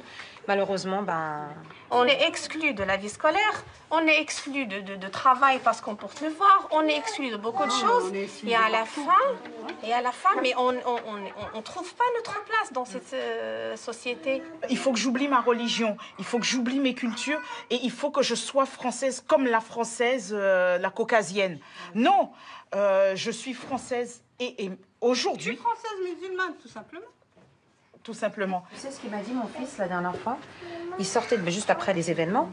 Il y a mon fils qui est venu me voir et qui me dit, tu sais maman, il y a un élève qui est dans ma classe, un camarade, il m'a dit, tu sais maman, les Noirs, les Arabes, les musulmans, ils vont être dégagés de l'école. Dégagés de l'école. C'est fort, hein? C'est très fort, hein? Il a 11 ans. Hein. Ils ont arrivé à leur... Il a 11 ans. Non, il est encore mais ils ont arrivé à ce qu'ils cherchaient. En primaire. Avec qui on discute? Avec un mur. Un mur, ça dure depuis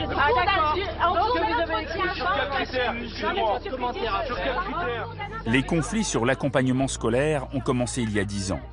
Dans la foulée des débats sur le voile en classe, des directeurs d'école refusent aux mères d'accompagner les enfants en sortie. Encore une fois, le pouvoir politique hésite. En 2004, le ministre de l'Éducation UMP, François Fillon, n'est pas contre. On voudrait refuser à des jeunes femmes qui accompagnent des enfants lors d'une sortie à la piscine de venir voiler. C'est stupide. En 2012, le ministre de l'Éducation UMP, Luc Châtel, n'est pas pour. Il rédige une circulaire qui permet d'interdire les sorties scolaires aux mères qui portent le voile. Ferme et précis. Le problème, c'est que ça fait des années et des années qu'on accompagnait, et la laïcité ça a existé, et la France a toujours été laïque, et c'est du jour au lendemain, c'est en 2012 que cette circulaire a apparu, et même dans la manière dont on a été informé de cette circulaire, c'était très violent. Moi, le plus grand, il va avoir 20 ans, je l'ai toujours accompagné en sortie. La deuxième, elle a 17 ans, pareil. La troisième, elle a 12 ans, pareil. Je les ai toujours accompagnés, ils étaient contents de nous et tout. Le dernier, stop, ça s'arrête là, vous n'avez plus le droit. Il est vrai que la règle est subtile. Une mère voilée peut participer à un conseil d'école ou à une kermesse, mais pas à une sortie scolaire parce qu'elle est alors considérée comme un représentant de l'école et donc soumise à la neutralité religieuse. Pour ajouter à la confusion, en 2013, le Conseil d'État dit exactement le contraire. Une accompagnante n'est pas une représentante de l'école. Quant au gouvernement socialiste, après moult hésitations, sa ministre de l'Éducation renvoie la décision au chef d'établissement. Belkacem, ministre de l'Éducation nationale, de l'enseignement supérieur et de la recherche. Merci, Monsieur le Président, Mesdames et Messieurs les députés. Faut-il interdire par principe à une maman portant le foulard d'accompagner ses enfants en sortie scolaire? Dans un contexte où nous voulons resserrer le lien entre l'école et les familles, il nous faut travailler avec les familles telles qu'elles sont et pas telles qu'on voudrait qu'elles soient. Dans un contexte où nous ne voulons pas simplement apprendre la laïcité aux enfants, mais la leur faire aimer, il nous semble essentiel, en effet, plutôt que de sembler stigmatiser leurs parents, d'accepter que ces parents volontaires puissent coopérer avec l'école. Qui sont les mieux placés pour juger de cela que les enseignants et les équipes sur le terrain? Merci, Madame la Ministre. Pour ces mères de famille, c'est bien leur identité de Française qui serait contestée. Quand on parle en tant que Française avant tout.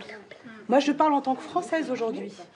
Parce que, oui. Mais par contre, tu considères pas vraiment comme... Mais moi, je n'ai pas besoin de me justifier par rapport à ça. Avant, les grands-mères et les arrière-grands-mères, ils portaient le voile, mais bon, à chaque fois qu'il va rentrer dans une administration ou est-ce qu'il va accompagner ses enfants à l'école, quand il va, voilà, il le fait descendre timidement, il le remettait, il était un peu, voilà, il croyait pour elle, ça va à l'encontre de l'image de la femme qui est, voilà, de la France. En fait, avant, les gens, ils pensaient que pour être française à part entière, il ne faut pas porter le foulard, il faut parler français. Voilà, c'est comme ça qu'on allait s'intégrer vraiment. Moi, je crois que c'est ça qui dérange au jour d'aujourd'hui, que la femme, maintenant musulmane, voilà, se révolte, parle, ose. C'est comme n'importe quelle femme d'ailleurs. En fait, je pense que si on n'aurait pas nos voiles, là, ils nous considéreraient comme des Françaises. Mais le problème, c'est avec nos foulards, on nous considère pas. En fait, on vient d'ailleurs, quoi, en vrai. Je sais pas d'où on vient, mais on vient d'ailleurs. Le problème, il est là. C'est qu'on s'identifie d'abord à sa religion avant de s'identifier à la communauté nationale. Et moi, j'aimerais bien qu'aujourd'hui, on dise, avant d'être musulman, avant d'être une musulmane, eh ben dire, je suis une Française. Et je suis musulmane, mais ça reste dans la sphère privée. Et c'est comme ça que les premières générations, elles ont fait. Et les premières générations, elles étaient beaucoup plus ouvertes, elles étaient beaucoup plus progressistes. Et c'est pas parce qu'on porte un foulard qu'on est une meilleure musulmane ou une femme plus vertueuse. Elle, nous, la fracture est là entre Français. Elle est si présente qu'aucun gouvernement ne peut l'ignorer.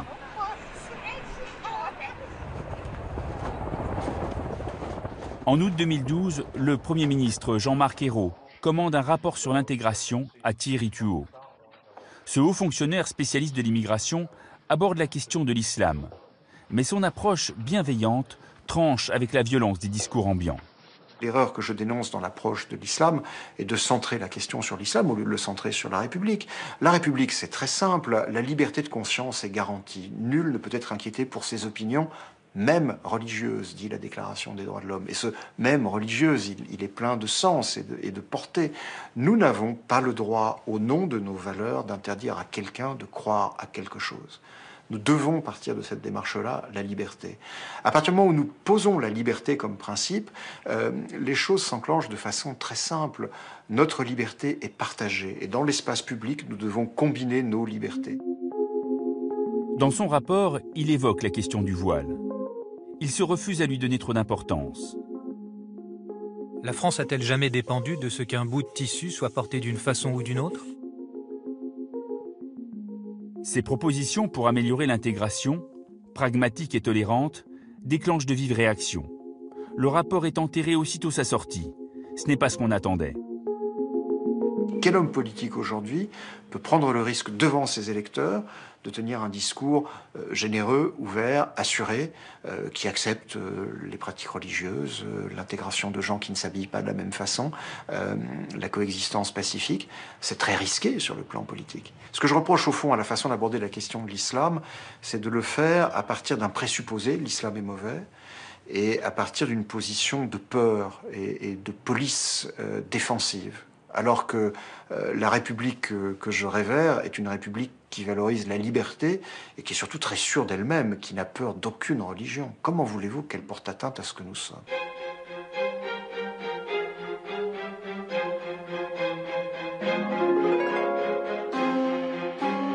Depuis 160 ans et l'arrivée des premiers immigrés, la peur de l'invasion est récurrente. Belges, Italiens, Polonais, Juifs, Portugais, Arabes, demain Chinois ou Indiens. À chaque époque, les nouveaux venus dérangent. Les inquiétudes sur la race ont été remplacées au fil du temps par celles sur la culture et sur les valeurs. Mais elles n'ont pas beaucoup changé. Il n'empêche, la situation est inédite, parce que le monde d'aujourd'hui n'a plus grand-chose à voir avec le monde d'hier.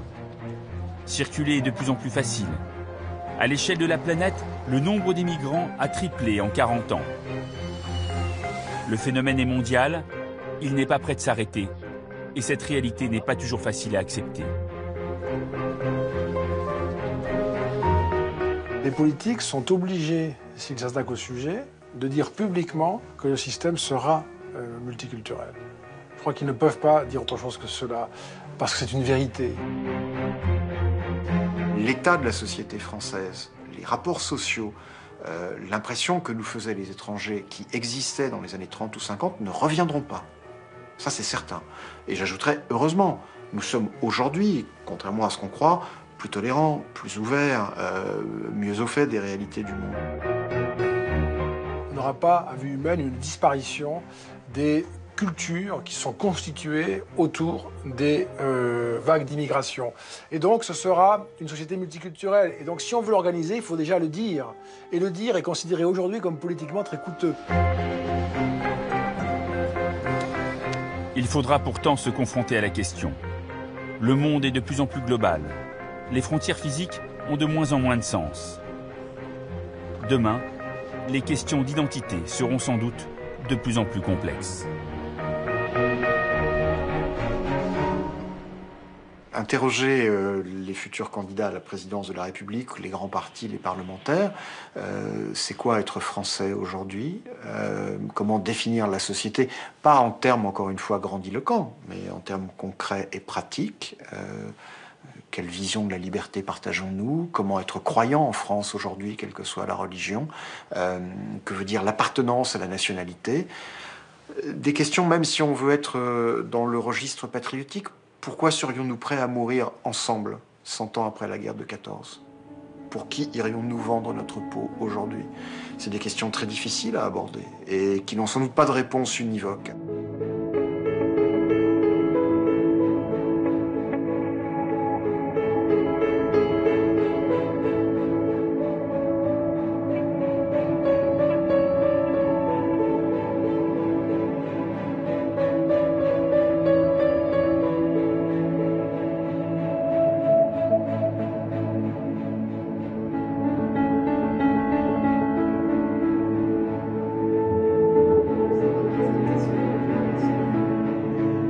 Soit musulmans, juifs, chrétiens, athées, de droite, de gauche, on s'en fout. Mais ça, c'est la République qui nous le permet. Si demain la République, elle vacille, ben, moi, je ne pourrai plus être musulman, parce que peut-être qu'on me l'interdira. Toi, tu pourras peut-être plus être chrétien, parce qu'on te l'interdira. C'est le fascisme.